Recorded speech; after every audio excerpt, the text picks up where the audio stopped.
കലങ്ങി മറിയുന്ന ലോകത്തിൽ കലങ്ങാതെ കുലുങ്ങാതെ ധൈര്യത്തോടു കൂടി കർത്താവിൻ്റെ സന്നിധാനത്തിൽ അഭയം പ്രാപിപ്പാനായിട്ട് മക്കൾ പിതാവിൻ്റെ സന്നിധിയിൽ കടന്നു വരുന്ന അതേ സ്വാതന്ത്ര്യത്തോടും അവകാശത്തോടും കൂടെ നമുക്ക് സാധിക്കുന്നു എന്നുള്ളത് എത്രയോ അനുഗ്രഹിക്കപ്പെട്ട അനുഭവമാണ്. അതിലേക്ക് ദൈവം നമ്മെ കൊണ്ടുവന്ന് ഓർത്ത് ദൈവത്തെ സ്തുതിക്കാം. ഞാൻ ഇന്ന് വരാനും വൈകി സ്കൂളിലെ ഒരു അധ്യാപികയുടെയും സഹപ്രവർത്തകയുടെയും അമ്മ പെട്ടെന്ന് മരിച്ചു. 81 വയസ്സായി.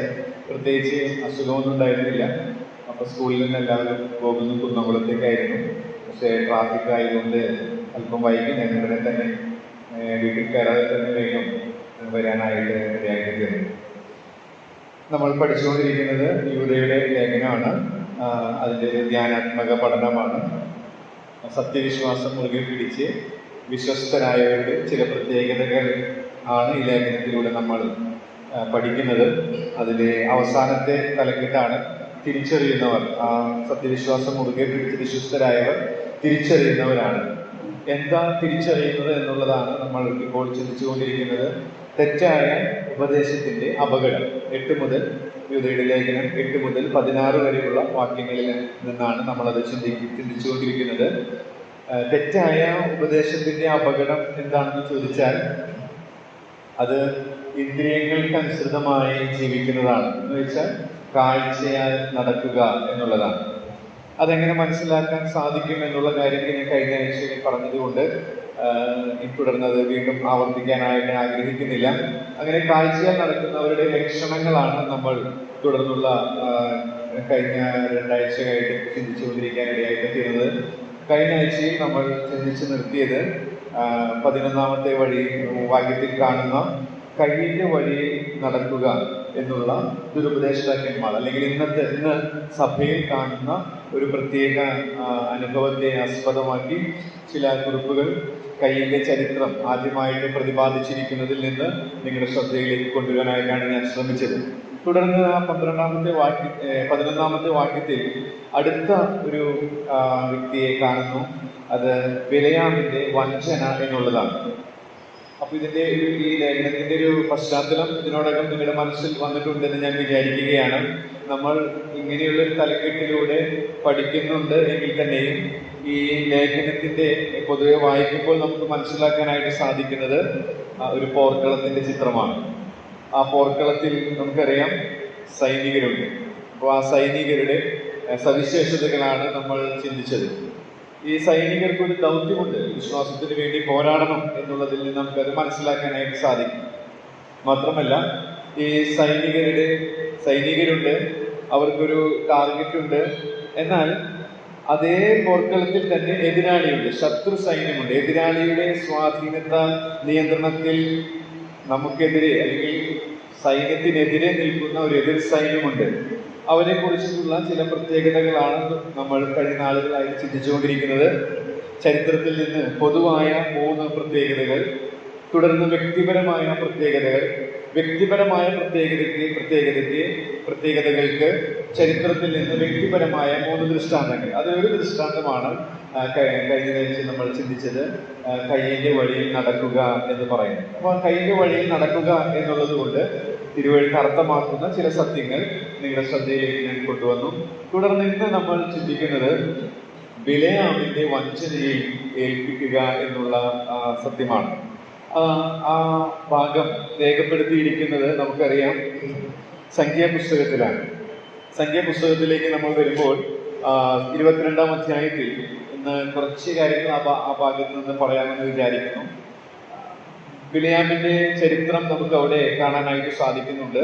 സംഖ്യാപുസ്തകം 22ാം അധ്യായത്തിലേക്ക് വരുമ്പോൾ മരുഭൂ പ്രയാണം വളരെ സക്സസ് ആയിട്ട്, അല്ലെങ്കിൽ ദൈവം അതിശയകരമായിട്ട് ഇസ്രയേൽ മക്കളെ നടത്തുന്നത് അല്ലെങ്കിൽ അവർ സഞ്ചരിക്കുന്നത് കണ്ട ബാരാക്ക്, മോവാബ് ഭരണാധികാരിയായ ബാരാക്ക് പ്രശ്നക്കാരനായ ബിലയാമിനെ ഇസ്രയേൽ മക്കളെ ശപിക്കാനായിട്ട് വിളിക്കുന്ന ചരിത്രമാണ് നമുക്ക് സംഖ്യാപുസ്തകം 22ാം അധ്യായത്തിൽ വായിക്കാനായിട്ട് സാധിക്കുന്നത്. നമുക്ക് അത് അറിവുള്ളതാണ്, സുപരിചിതമാണ് എന്ന് ഞാൻ വിശ്വസിക്കുന്നു.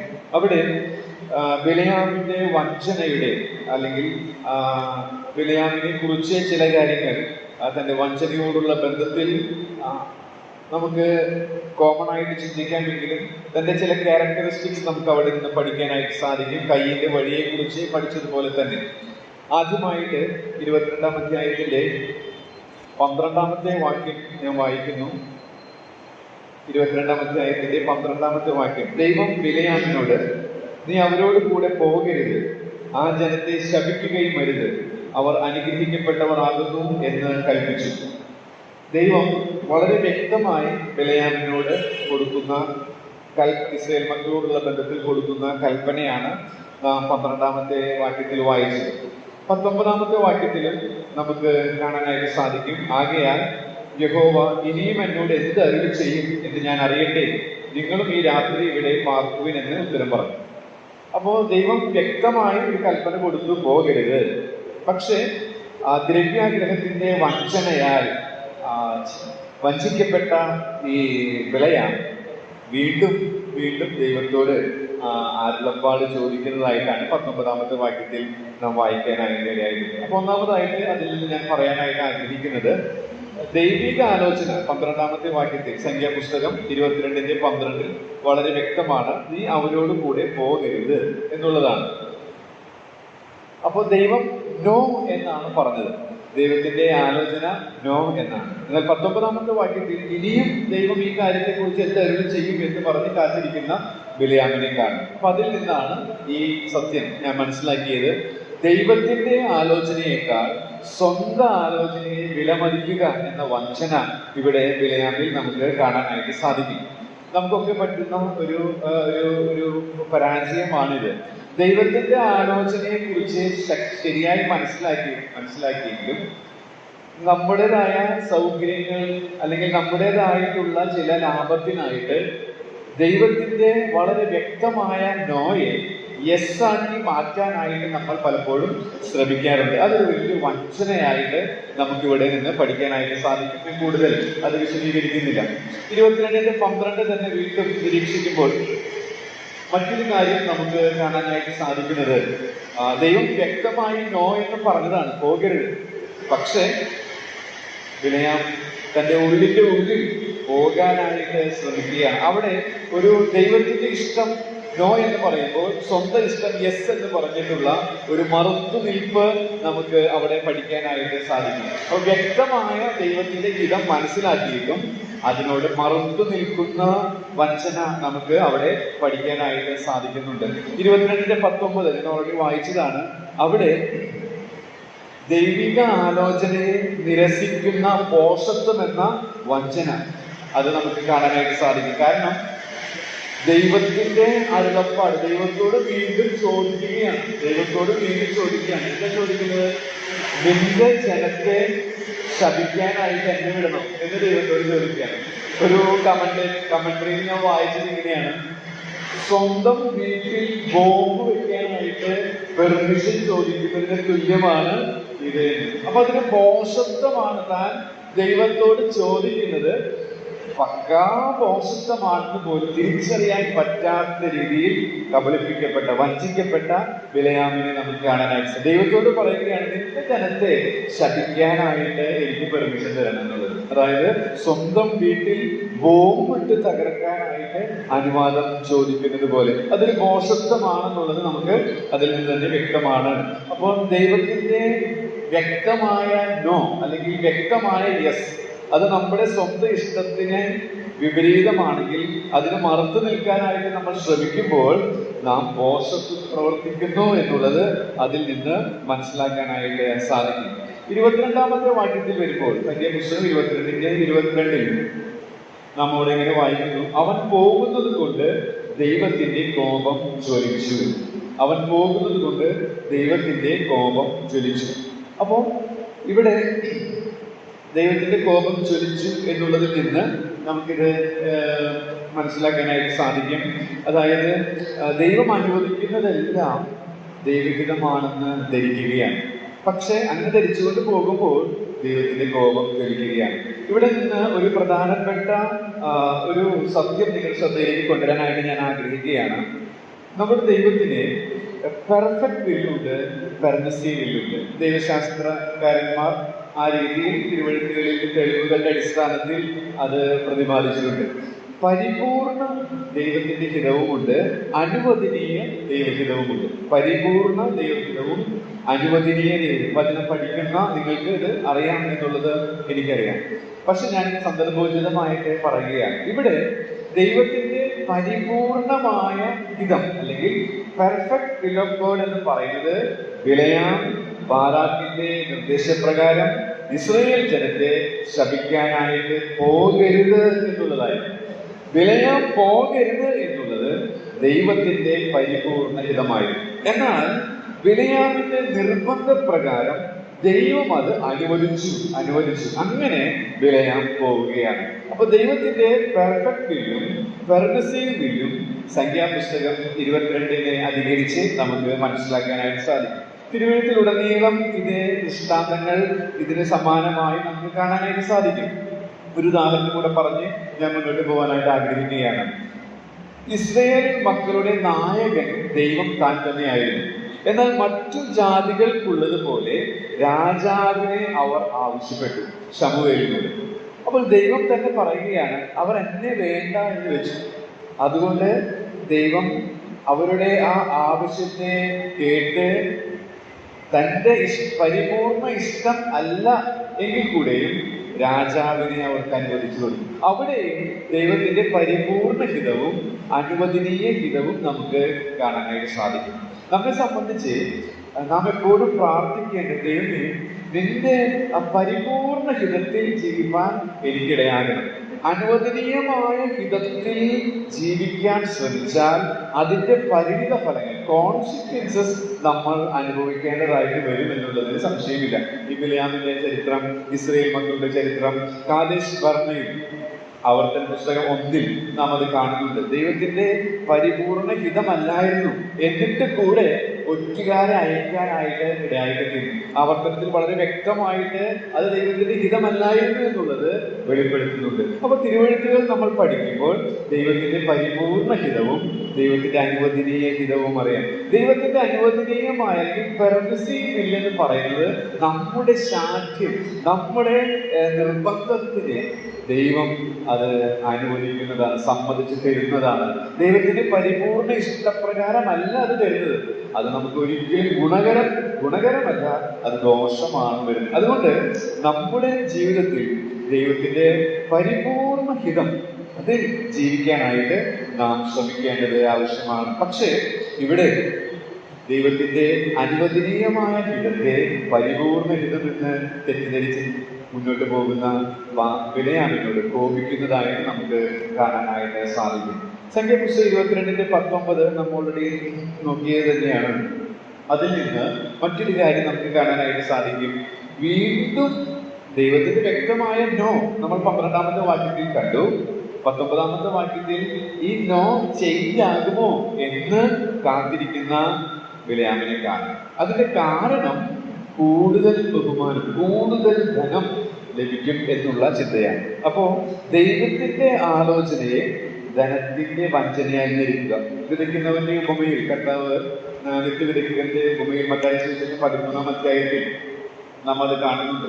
മുള്ളിനിടയിൽ വിതയ്ക്കപ്പെട്ടത് അത് ധനത്തിന്റെ വഞ്ചനയാൽ ഞെരുക്കി നിഷ്ഫലമായി തീരാനിടയായിട്ട്. അപ്പോൾ ദൈവിക ആലോചനയെ ധനത്തിന്റെ വഞ്ചനയായ ധനമോഹം, ദ്രവ്യാഗ്രഹത്താൽ ഞെരുക്കി വചനത്തെ നിഷ്ഫലമാക്കുന്ന ഒരു വഞ്ചന നമുക്ക് ഇവിടെ പഠിക്കാനായിട്ട് സാധിക്കുന്നുണ്ട്. അതുപോലെ തന്നെ സംഖ്യാപുസ്തകം 22-ന്റെ 23, 24, 26 വാക്യങ്ങൾ നമ്മൾ വായിക്കുമ്പോൾ നമുക്കതൊന്ന് വായിക്കാം. സംഖ്യാപുസ്തകം 22-ന്റെ 23-ൽ യഹോവയുടെ ദൂതൻ വാൾ ഊരി പിടിച്ചുകൊണ്ട് വഴിയിൽ നിൽക്കുന്നത് കഴുത കണ്ടു. കഴുത വഴിയിൽ നിന്ന് മാറി വയലിലേക്ക് പോയി. കഴുതയെ വഴിയിലേക്ക് തിരിക്കേണ്ടതിന് ബിലെയാം അതിനെ അടിച്ചു. അതുപോലെ തന്നെ 24 പിന്നെ യഹോവയുടെ ദൂതൻ ഇരുപുറവും അതിലുള്ള മുന്തിരിത്തോട്ടങ്ങളുടെ ഇടുക്കുവഴിയിൽ നിന്നു. 26 പിന്നെ യഹോവയുടെ ദൂതൻ മുമ്പോട്ട് ചെന്ന് ഇടത്തോട്ടും വലത്തോട്ടും മാറുവാൻ കഴിയില്ലാത്ത ഒരു ഇടുക്കിടയിൽ നിന്നു. അപ്പോൾ ഇവിടെ എന്നെ ചിന്തിപ്പിച്ച ഒരു കാര്യം എന്ന് പറയുന്നത്, ദൈവിക ആലോചന വിട്ടിട്ടാണ് വിലയാൻ പോകുന്നത്. പക്ഷേ ദൈവത്തിന്റെ ദൂതൻ അവനെ വിട്ടുപോകുന്നില്ല. അവനെ ദൈവത്തിന്റെ കരുണയുടെ ആ വലുപ്പം മനസ്സിലാക്കാനായിട്ട് ദൈവ അവസരങ്ങൾ കൊടുക്കുന്നതായിട്ട് നമ്മൾ കാണുന്നു. പക്ഷേ അത് തിരിച്ചറിയാനായിട്ട് ഈ വഞ്ചിക്കപ്പെട്ട അവസ്ഥയിൽ ജീവിക്കുന്ന ബിലയാമിന് സാധിക്കാതെ പോയി എന്നുള്ളത് വളരെ സങ്കടകരമായ ഒരു അവസ്ഥയാണ്. ഒടുവിലായിട്ട് സംഖ്യാപുസ്തകം 31:16 വരുമ്പോൾ അവിടെ ദൈവിക ആലോചനയ്ക്ക് കീഴ്പ്പെടുന്നില്ലെങ്കിൽ പിശാചിന്റെ കയ്യിലെ ആയുധമായ ബിലയാമിനെ കാണാം. ഞാനത് വിശദീകരിക്കാനായിട്ട് ശ്രമിക്കുന്നില്ല. അപ്പോൾ ബിലയാമിന്റെ വഞ്ചനയിൽ ഏൽപ്പിക്കുക എന്ന് പറയുമ്പോൾ തുടർന്ന് പല ഭാഗങ്ങളിൽ ബിലയാമിനെ കുറിച്ച് നമുക്ക് വായിക്കാനായിട്ട് സാധിക്കും. എന്നാൽ അവിടേക്കൊന്നും പോകുന്നില്ല.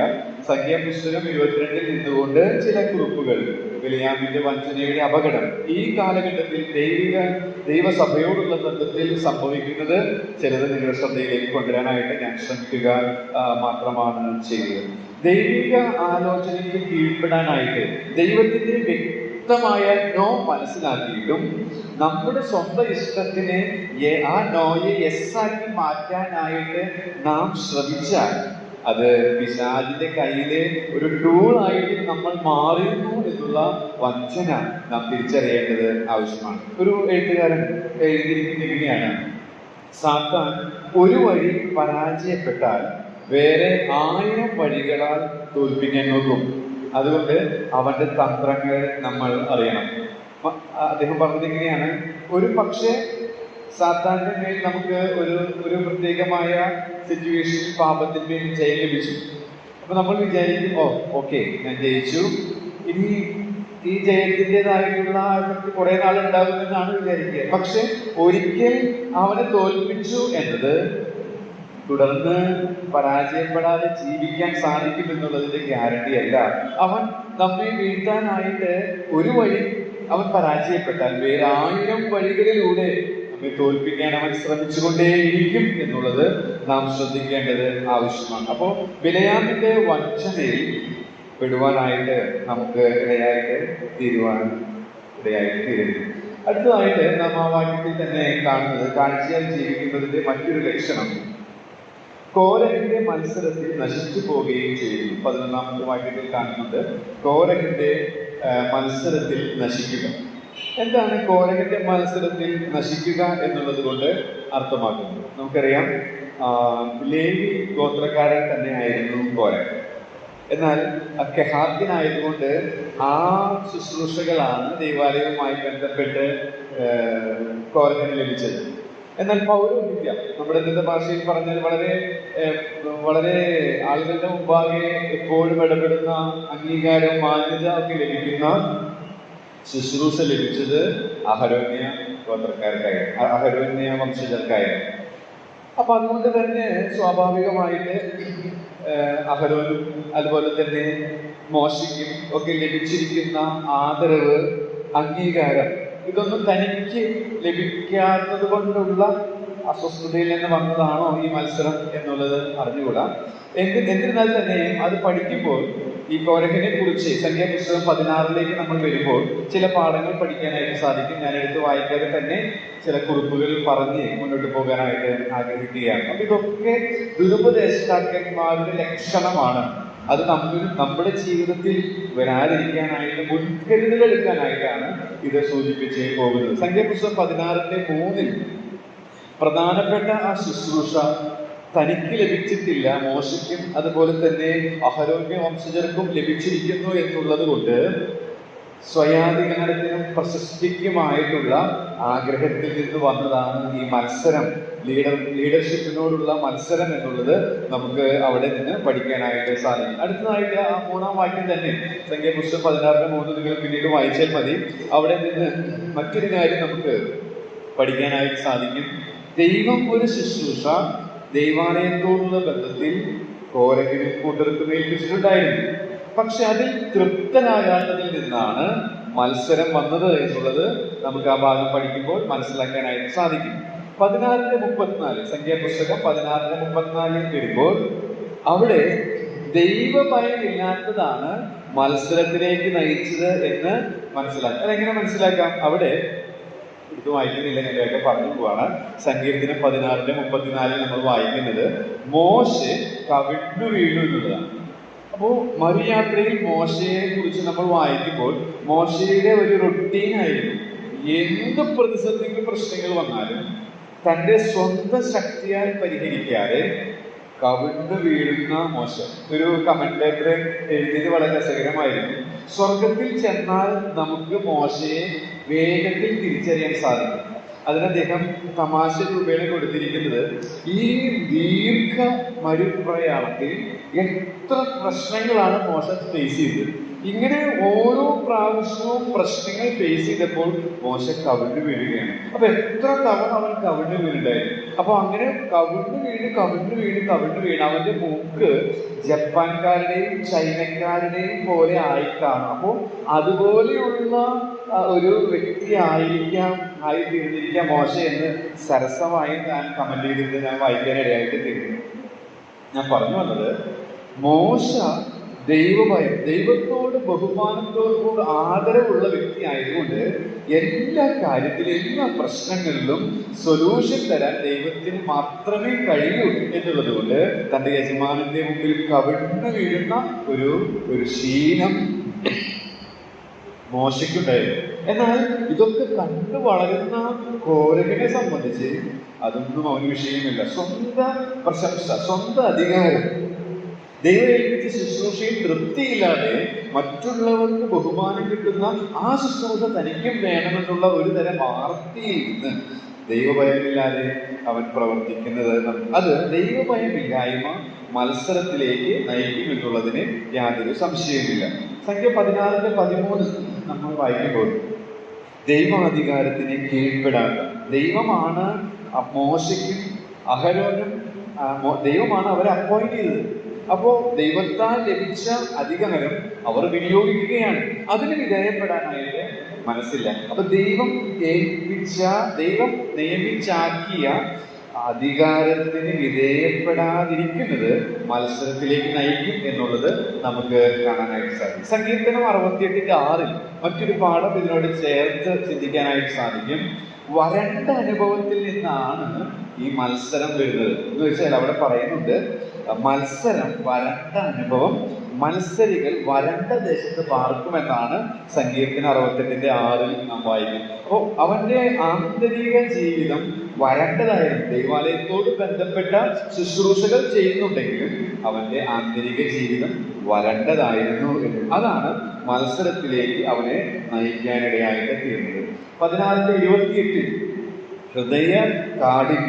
ഹൃദയ കാഠിന്യം മത്സരത്തിലേക്ക് നയിച്ചു. മോശ ഓരോ പ്രശ്നങ്ങൾ വരുമ്പോഴും അവൻ കവിണ്ണു വീണ് ഹൃദയനുറുക്കത്തോടെ ദൈവമുഖം അന്വേഷിക്കുമ്പോൾ ദൈവം ഹൃദയനുറുക്കമില്ലാത്ത കോരഹ് അത് മത്സരത്തിലേക്ക് നീങ്ങുന്നതായിട്ട് നമുക്ക് കാണാനായിട്ട് സാധിക്കും. മാത്രമല്ല ദൈവത്തിന്റെ ക്രോധം വിളിച്ചു വരുത്തുന്നതാണ് മത്സരം എന്നുള്ളതും നമുക്ക് ചിന്തിക്കാനായിട്ട് സാധിക്കും. അപ്പം കാഴ്ചയാൽ ജീവിക്കുന്നതിന്റെ ലക്ഷണങ്ങളായിട്ട് കോരഹിന്റെ മത്സരവും നമുക്ക്. അപ്പൊ ഇതൊക്കെ എന്തിനാണ് ഇങ്ങനെ പറഞ്ഞത് എന്ന് ചോദിച്ചാൽ, നമ്മുടെ ജീവിതത്തിൽ ഇങ്ങനെയുള്ള മത്സരം, ഇങ്ങനെയുള്ള ദ്രവ്യാഗ്രഹത്തിന്റെ വഞ്ചന, അതുപോലെ തന്നെ സ്വന്തം ഇഷ്ടം ചെയ്യുന്ന കയ്യിന്റെ വഴി, അതുപോലെ നേരത്തെ കുറെ കാര്യങ്ങൾ നമ്മൾ ചിന്തിച്ചു. ഇതൊക്കെ നമ്മുടെ ജീവിതത്തിൽ അല്പസ്വല്പം ഉണ്ടാകാനായിട്ട് കടന്നുകൂടാനായിട്ട് സാധ്യതയുണ്ട്. അപ്പൊ അത് പെട്ടെന്ന് തന്നെ തിരിച്ചറിഞ്ഞ് എത്രയും പെട്ടെന്ന് അതിനെ ജയിക്കുവാൻ, ദൈവകൃപയിൽ ശരണപ്പെടുവാൻ നമുക്ക് ഇടയായിട്ട് തീരേണ്ടത് ആവശ്യമാണ്. ഞാൻ ഇന്ന് രാവിലെ ജോൺ ഓവൻ എന്ന് പറയുന്ന കർത്തൃദാസിന്റെ ഒരു ആർട്ടിക്കിൾ വായിക്കാൻ ഇടയായിട്ട്. അപ്പൊ അദ്ദേഹം ആത്മനിയന്ത്രണം എന്നുള്ള വിഷയമാണ്, അതായത് ആത്മാവിന്റെ ഫലത്തിൽ ആത്മനിയന്ത്രണമില്ലെങ്കിൽ മറ്റെല്ലാ ഫലങ്ങളും സംഭൂജ്യമാണ്. ആത്മനിയന്ത്രണം വളരെ ഇമ്പോർട്ടൻ്റ് ആണ് എന്നുള്ളതിനെ കുറിച്ചുള്ള നല്ലൊരു ലേഖനമാണ്. അപ്പൊ അത് ഞാൻ ഇന്ന് ഒറ്റ ഇരുപ്പിൽ തന്നെ അത് വായിച്ചൊരു 6 പേജേ ഉള്ളൂ. അപ്പൊ അതിൽ അദ്ദേഹം പാപത്തിന്റെ ചില സ്വഭാവങ്ങൾ പറഞ്ഞിട്ടുണ്ട്. ആ പാപത്തിന്റെ സ്വഭാവങ്ങൾ എന്ന് പറയുന്നത്, ചില പാപങ്ങളോട് വിട്ടോടണം എന്നാണ് തിരുവെഴുത്ത് കാണുന്നത്. പ്രത്യേകിച്ച് ലൈംഗിക പാപങ്ങളോടുള്ള ബന്ധത്തിൽ വിട്ടോടണം എന്ന് പറയുന്നത്. എന്നാൽ ചില പാപങ്ങൾ വളരെ സൂക്ഷ്മമാണ്. അസൂയ, ഈ നേരത്തെ പറഞ്ഞതുപോലെ പ്രശസ്തി, അംഗീകാരം വേണം, അങ്ങനെ ചിന്തിക്കണം. ഇതൊക്കെ വളരെ സൂക്ഷ്മമായി മറ്റുള്ളവരുടെ പ്രത്യക്ഷത്തിൽ കാണാതെ നമ്മുടെ ഉള്ളിൽ പതിയെ പതിയെ വേരുറക്കുന്നതാണ്. അപ്പൊ ചില പാപങ്ങളിൽ നിന്ന് വിട്ടോടാനായിട്ട് പറയുമ്പോൾ ചില പാപങ്ങളെ നാം വളരെ സൂക്ഷ്മതയോടെ നമ്മിലുണ്ടോ എന്ന് പരിശോധിച്ച് അത് പറഞ്ഞ് നിരക്ക് പ്രാപിച്ച് ദൈവത്തിന്റെ അധികമായ കൃപയ്ക്കായി യാചിച്ച് നമ്മൾ മുന്നോട്ട് പോകുന്നില്ലെങ്കിൽ ഇത് ക്യാൻസർ സെല്ലുകളെ പോലെ മെല്ലെ മെല്ലെ നമ്മുടെ ഉള്ളിലേക്ക് ആഴ്ന്നിറങ്ങി നമ്മുടെ തകർത്ത് കളയാനായിട്ട് ഇടയായിട്ട് തീരുമെന്ന് താൻ പറഞ്ഞു. അപ്പോൾ ഈ ചരിത്ര സംഭവങ്ങൾ നമ്മൾ പഠിക്കുമ്പോൾ, അതൊക്കെ വായിക്കുമ്പോൾ അത് കേവലം കെട്ടുകഥകളല്ല, മറിച്ച് അത് നമുക്ക് മുൻകരുതലെടുക്കാൻ നാം കുറെ കൂടെ സൂക്ഷ്മതയോടുകൂടെ നമ്മുടെ വിശ്വാസയാനം തുടരാനായിട്ട് നമ്മെ സഹായിക്കുന്നതാണ്. കാഴ്ചയായി ജീവിക്കുന്നതിന്റെ ഒടുവിലത്തെ ലക്ഷണങ്ങൾ, അതാണ് ഇന്ന് ഞാൻ പ്രധാനമായിട്ട് പറയാനായിട്ട് ശ്രമിക്കുന്നത്. അത് 12 മുതൽ 16 വരെയുള്ള വാക്യങ്ങളിലാണ് കപടതയുള്ളവരായിരിക്കുന്നത്. അതെങ്ങനെ മനസ്സിലാക്കാനായിട്ട് സാധിക്കും? ചില അലങ്കാര പ്രയോഗങ്ങളാണ് 12 മുതൽ 16 വരെ നാം വായിക്കുമ്പോൾ അനേക അലങ്കാര പ്രയോഗങ്ങൾ നമുക്ക് കാണാനായിട്ട് സാധിക്കുന്നുണ്ട്. അതെല്ലാം തന്നെ ഓരോന്ന് വേഗത്തിൽ ഞാൻ പറഞ്ഞു പോകുമ്പോൾ തന്നെ നിങ്ങൾക്ക് മനസ്സിലാക്കാനായിട്ട് സാധിക്കും. ആ രൂപക അലങ്കാരങ്ങൾ കപടതയുടെ ഒരു ചിത്രം നമ്മുടെ മനസ്സിലേക്ക്, കാപട്യത്തിന്റെ ഒരു ചിത്രം നമ്മുടെ മനസ്സിലേക്ക് കൊണ്ടുവരും. ചില കാര്യങ്ങൾ അങ്ങനെ കൊണ്ടുവരില്ല, എന്നാൽ അതിന്റെ ഉൾത്തടത്തിലേക്ക് പരിശോധിച്ചാൽ അവിടെയും നമുക്കത് കണ്ടെത്താൻ സാധിക്കും. അപ്പോൾ ജനറലി ഞാനിങ്ങനെ ഒരു തലക്കെട്ട് കൊടുത്തു, ഒടുവിലായിട്ട് കാഴ്ചയാൽ ജീവിക്കുന്നതിന്റെ ലക്ഷണങ്ങളായിട്ട് 12 മുതൽ 16 വരെയുള്ള വാക്യങ്ങളിൽ കാണാനായിട്ട് സാധിക്കുന്നത് കപടതയുള്ളവരായിരിക്കും. ഇത് ദുരുപദേഷ്ടാക്കന്മാരിൽ വ്യക്തമായി കാണുന്ന ഒരു എന്തൊക്കെയാണ്, അല്ലെങ്കിൽ എങ്ങനെയാണ് കപടതയുള്ളവരായിരിക്കുക എന്നുള്ളത് മനസ്സിലായത്. ചില കുറിപ്പുകൾ വേഗത്തിൽ തന്നെ 12 മുതൽ 16 വരെയുള്ളതിൽ നിന്ന് പറഞ്ഞ് ഞാൻ മുന്നോട്ട് പോകാനായിട്ട് ആഗ്രഹിക്കും. ഒന്നാമതായിട്ട് 1:12 വായിക്കാനായിട്ട് ആഗ്രഹിക്കുന്നു. ഇവർ എന്ന് വെച്ചാൽ ദുരുപദേഷ്ടാക്കൾ, യൂദ. 1:12 ഇവർ നിങ്ങളുടെ സ്നേഹസദ്യകളിൽ മറഞ്ഞു കിടക്കുന്ന പാറകൾ. ഓരോന്നും വേഗം പറഞ്ഞു പോകാം. മറഞ്ഞു കിടക്കുന്ന പാറകൾ ഇവർ ദുരുപദേശകർ. അപ്പോൾ മറഞ്ഞു കിടക്കുന്ന പാറകൾ എന്ന് പറയുമ്പോൾ അതിൻ്റെ ശരിക്കുള്ള മൂലഭാഷയിൽ കടലിൽ മറഞ്ഞു കിടക്കുന്ന പാറക്കൂട്ടങ്ങളെയാണ് സൂചിപ്പിക്കുന്നത്. അപ്പോൾ മറഞ്ഞു കിടക്കുക, അതിന് കപടതയെ നമ്മൾ കാണിക്കുന്നുണ്ട്. സമുദ്രത്തിൽ കപ്പൽ കടന്നു പോകുമ്പോൾ ഈ വലിയ ഭീമാകാരങ്ങളായ പാറക്കൂട്ടങ്ങളെ, മറഞ്ഞു കിടക്കുന്ന പാറക്കൂട്ടങ്ങളെ കാണാൻ സാധിക്കാതെ കപ്പലുകൾ കപ്പൽ ഛേദത്തിലേക്ക് നയിക്കുന്ന രീതിയിൽ അകപ്പെട്ടു പോകാറുണ്ട്. അപ്പൊ ഇവിടെ പറയുന്നത് ദുരുപദേഷ്ടാക്കൾ മറഞ്ഞു കിടക്കുന്ന പാറകളാണ്.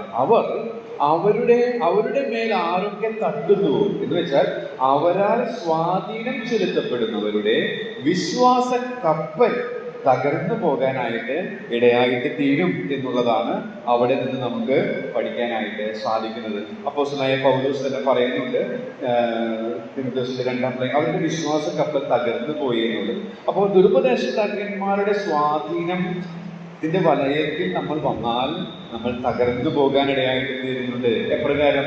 കടലിൽ മറഞ്ഞു കിടക്കുന്ന പാറക്കൂട്ടങ്ങൾ എപ്രകാരമാണോ കപ്പലിനെ തകർക്കുന്നത്, അതുപോലെ ടൈറ്റാനിക് കപ്പലിന്റെ ചരിത്രമൊക്കെ നമുക്ക് അറിവുള്ളതാണ്. അപ്പോൾ അവർ ചെയ്യുന്നൊരു കാര്യം, അവർ ദൈവസഭയിൽ നടക്കുന്ന സ്നേഹസദ്യകളിൽ മറഞ്ഞു കിടക്കുന്ന. അപ്പോൾ അതിൻ്റെ അർത്ഥം എന്താണ്?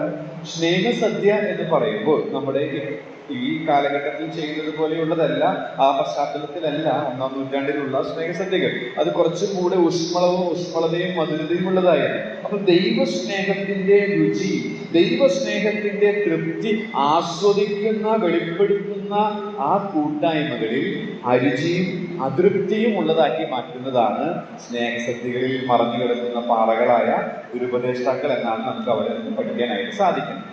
അടുത്ത് നമ്മുടെ ട്രാൻസ്ലേഷനിൽ ഒരു മിസ്റ്റേക്ക് ഉണ്ട്. എന്നാൽ മൂലഭാഷയിൽ ഇംഗ്ലീഷിൽ POC ലളിത തർജ്ജമകളൊക്കെ നമ്മൾ നോക്കുമ്പോൾ നമ്മളവിടെ വായിക്കുന്നത്, ഇവർ നിങ്ങളുടെ സ്നേഹസദ്യകളിൽ മറഞ്ഞു കിടക്കുന്ന പാറകൾ, നിങ്ങളോട് കൂടെ വിരുന്നു കഴിഞ്ഞ് ഭയം കൂടാതെ നിങ്ങളെ തന്നെ തീറ്റുന്നവർ. നിങ്ങളെ തന്നെ എന്നല്ല, ഇംഗ്ലീഷിൽ നമ്മൾ വായിക്കുന്നത് themselves, caring for themselves എന്നാണ്. അപ്പൊ തങ്ങളെ തന്നെ തീറ്റുന്നവരാണ് ദുരുപദേഷ്ടാക്കന്മാർ. നമ്മുടെ അവിടുത്തെ മലയാളത്തിൽ ഒരു മിസ്റ്റേക്കാണ് അത്. എന്നാൽ ഇംഗ്ലീഷിലും അതിന് മറ്റു ഭാഷാന്തരങ്ങൾ നിങ്ങൾ പരിശോധിക്കുമ്പോൾ തങ്ങളെ തന്നെ തീറ്റുന്നവരാണ്. അത് ഒരു കപടതയുടെ ചിത്രം നമുക്ക് കാണാനായിട്ട്. വാസ്തവത്തിൽ ദൈവജനത്തിന് ആഹാരം നൽകി പോഷിപ്പിക്കേണ്ടവരാണ് സഭയിലെ ഉപദേഷ്ടാക്കന്മാർ. എന്നാൽ അങ്ങനെയുള്ള ഉപദേഷ്ടാക്കന്മാർ ശരിയായ രീതിയിൽ ദൈവവചനത്തെ ശുശ്രൂഷിക്കാതിരിക്കുമ്പോൾ അവർ തങ്ങളെ തന്നെ തീറ്റുന്നവരാണ്, ദൈവജനത്തെ പോഷിപ്പിക്കുന്നവരല്ല. ഇത് ദുരുപദേഷ്ടാക്കന്മാരുടെ ഒരു ചിത്രമായിട്ട് നമുക്ക് പഠിക്കാനായിട്ട് സാധിക്കും. ഇത് ഇന്നും ഇന്നലെയും തുടങ്ങിയതൊന്നുമല്ല. യെശയ്യാ പ്രവചനത്തിലും എഹെസ്കേൽ പ്രവചനത്തിലും പ്രവാചക ശുശ്രൂഷ ശരിയായ രീതിയിൽ ചെയ്യാത്തവരോടുള്ള ബന്ധത്തിൽ നമുക്ക് ഇതിന് സമാനമായ ദൃഷ്ടാന്തങ്ങൾ യെശയ്യാ പ്രവചനം 56-ലും എഹെസ്കേൽ പ്രവചനം 34-ലും വായിക്കാനായിട്ട് സാധിക്കും. അടുത്തതായിട്ട് നാം അവിടെ വായിക്കുന്നത് ഈ കാഴ്ചയാൽ ജീവിക്കുന്നതിന്റെ ലക്ഷണമായിട്ട് കപടതയുള്ളവരാകുക കപടതയുള്ളവരായിരിക്കുന്നു എന്നുള്ളതിന്റെ മറ്റൊരു രൂപക അലങ്കാരം അല്ലെങ്കിൽ ഒരു പ്രയോഗം നമുക്ക് അവിടെ കാണാനായിട്ട് സാധിക്കുന്നത് കാറ്റുകൊണ്ട് ഓടുന്ന വെള്ളമില്ലാത്ത മേഘങ്ങൾ. അപ്പോ കാറ്റുകൊണ്ട് ഓടുന്ന വെള്ളമില്ലാത്ത മേഘം, നമുക്കറിയാം വെള്ളമുള്ള മേഘം, കാർമേഘം, അതൊരു കൃഷിക്കാരനെ സംബന്ധിച്ച് വളരെ ആശ്വാസമാണ്. എന്നാൽ മേഘമുണ്ട്, പക്ഷെ അത് മഴ നൽകുന്നില്ല, വെള്ളം നൽകുന്നില്ല എങ്കിൽ അതൊരു കപടതയെ നമുക്ക് കാണാനായിട്ട് സാധിക്കും. ഈ ദുരുപദേഷ്ടാക്കന്മാർ അങ്ങനെയാണ്. വെള്ളമില്ലാത്ത മേഘം കാണുമ്പോൾ ഒരു കർഷകനെ സംബന്ധിച്ച് അവന് ആശ്വാസമാണ് കൃഷി ചെയ്യുന്നതിനോടുള്ള ബന്ധത്തിൽ. എന്നാൽ അത് പ്രതീക്ഷിച്ച ഫലം നൽകുന്നില്ലെങ്കിൽ അത് അവൻ നിരാശ സൃഷ്ടിക്കും എന്നുള്ളതാണ്. ആവർത്തന പുസ്തകം 32-ാം അധ്യായത്തിന്റെ 2-ാം വാക്യത്തിലേക്ക് പോകുമ്പോൾ ഇതിന് സമാനമായ ഒരു പ്രയോഗം മോശെ നമുക്ക് നൽകുന്നുണ്ട്. ആവർത്തന പുസ്തകം 32-ാം അധ്യായത്തിന്റെ 2-ാം വാക്യത്തിലേക്ക് നമുക്കൊന്ന് വായിക്കാം.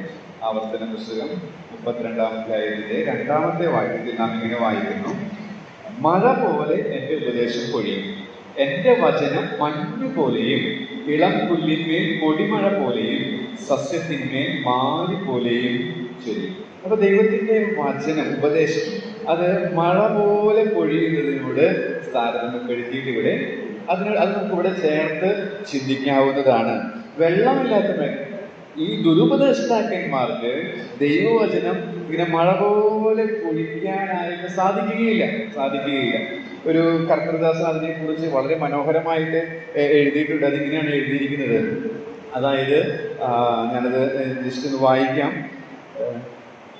പ്രകൃതിയിലെ മഴ എന്ന പ്രതിഭാസം സംഭവിക്കുന്നത് പോലെ തന്നെ ദൈവമാകുന്ന നീതി സൂര്യന്റെ ശോഭ ദൈവവചനം നീർത്തോട് പോലെ നിറഞ്ഞിരിക്കുന്ന ഹൃദയത്തിലേക്ക് അടിക്കത്തക്ക വിധം അവനായി കാത്തിരിക്കുമ്പോൾ അവനിൽ നിന്ന് ലഭിക്കുന്ന ദൂതുകൾ ദൈവജനത്തിലേക്ക് വചനമാരിയായി പെയ്തിറങ്ങും. എന്ന് വെച്ചാൽ ദൈവവചനം നിറഞ്ഞിരിക്കുന്ന ഹൃദയത്തിൽ കർത്താവിനായിട്ട്, ആ നീതിസൂര്യനായിട്ട് കാത്തിരിക്കുമ്പോൾ അവനിൽ നിന്ന് ലഭിക്കുന്ന ആ പ്രകാശം അത് ഹൃദയത്തിലെ ആ നിറഞ്ഞിരിക്കുന്ന വചനമാകുന്ന ജലത്തിൽ തട്ടി തുടർന്ന് അതിൽ നിന്ന് വരുന്ന ദൂതുകൾ വചനമാരിയായിട്ട് ജനങ്ങളിലേക്ക് പെയ്തിറങ്ങാനായിട്ട് ഇടയായിട്ട് തീരുന്നു. എന്നാൽ ദുരുപദേഷ്ടാക്കന്മാർക്ക് അത് സാധിക്കില്ല.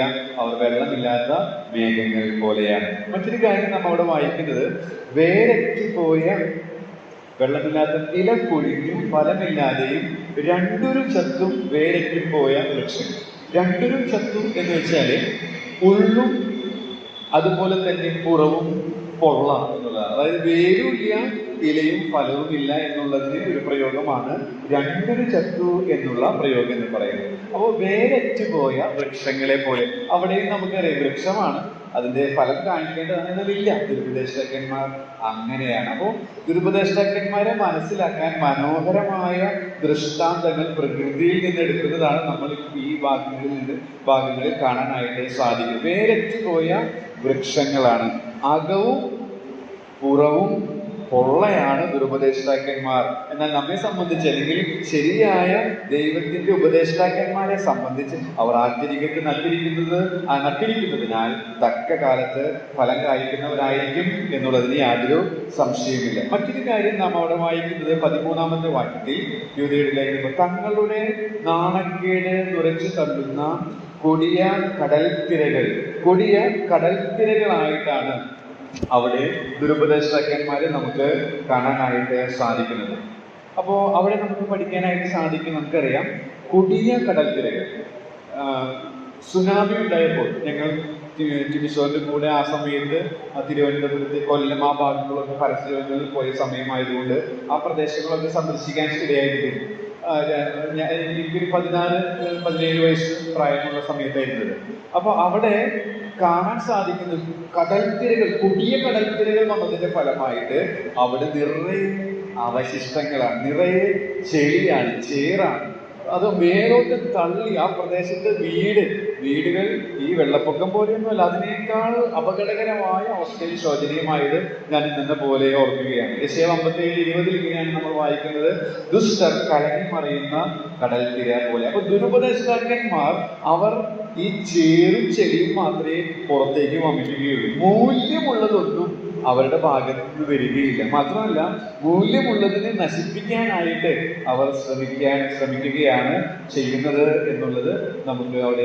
യൂദയുടെ ഭാഷ എത്ര ശക്തമാണ് എന്നുള്ളത് നമുക്ക് അവിടെ കാണാനായിട്ട് സാധിക്കും. 13-ാം വാക്യത്തിൽ തന്നെ മറ്റൊരു പ്രകൃതിയിൽ നിന്ന് എടുത്തിരിക്കുന്ന ഒരു ദൃഷ്ടാന്തം നമുക്ക് കാണാൻ സാധിക്കുന്നത്, അന്ധതമസ് സൂക്ഷിച്ചു വെച്ചിരിക്കുന്ന വക്രഗതിയുള്ള നക്ഷത്രങ്ങൾ എന്നുള്ളതാണ്. നക്ഷത്രങ്ങൾ നമുക്കറിയാം, പണ്ട് കാലത്ത് കടൽ മാർഗമാണ് യാത്ര. അപ്പോൾ നക്ഷത്രങ്ങളെ സംബന്ധിച്ച് അവർക്ക് വളരെ ആശ്വാസമാണ്.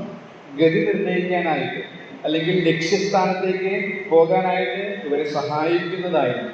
പക്ഷെ വക്രഗതിയുള്ള നക്ഷത്രങ്ങൾ, ലക്ഷ്യബോധമില്ല, അങ്ങനെയുള്ള നക്ഷത്രങ്ങൾ സഞ്ചാരിയെ സംബന്ധിച്ച് അത് വഴിതെറ്റിക്കുന്നതാണ്. മിന്നി മാഞ്ഞു പോകുന്നത് പോലെയാണ്. അങ്ങനെ സ്ഥിരമായി പ്രകാശം കൊടുക്കാത്ത നക്ഷത്രങ്ങൾ സഞ്ചാരിയെ സംബന്ധിച്ച്, യാത്രികരെ സംബന്ധിച്ച് വഴിതെറ്റിക്കാനിടയാക്കും. ഇതുപോലെയാണ് ദുരുപദേഷ്ടാക്കന്മാർ എന്നാണ് ഇവിടെ നമുക്ക് മനസ്സിലാക്കാനായിട്ട് സാധിക്കും. അടുത്തതായിട്ട് 14-15 വാക്യങ്ങൾ നാം വായിക്കുമ്പോൾ അവിടെ നാം കാണുന്നത്, ആദാം മുതൽ 7-ാമനായ ഹാനൂക്കും ഇവരെ കുറിച്ച്, ഇതാ കർത്താവ് എല്ലാവരെയും വിധിക്കുവാനും അവർ അഭക്തിയോടെ ചെയ്ത ഭക്തിവിരുദ്ധമായ സകല പ്രവൃത്തികളും നിമിത്തം, ഭക്തികെട്ട പാപികൾ തന്റെ നേരെ പറഞ്ഞ സകല നിഷ്ഠൂരങ്ങളും നിമിത്തവും ഭക്തി കെട്ടവരൊക്കെയും ബോധം വരുത്തുവാനും 1000 വിശുദ്ധന്മാരോട് കൂടെ വന്നിരിക്കുന്നു എന്നും പ്രവചിച്ചു. അപ്പോ ഈ ഹാനോക്കിന്റെ പ്രവചനം അത് ഈ ലേഖനത്തിന്റെ മാത്രം സവിശേഷതയാണ്. മറ്റെങ്ങും തിരുവഴുത്തിൽ നമ്മൾ അത് കാണുന്നില്ല. എന്നാൽ എന്താണ് ആ പ്രവചനത്തിന്റെ സമ്മറി എന്നുള്ളത് 15-ാമത്തെ വാക്യത്തിൽ നമുക്ക് കാണാൻ സാധിക്കും.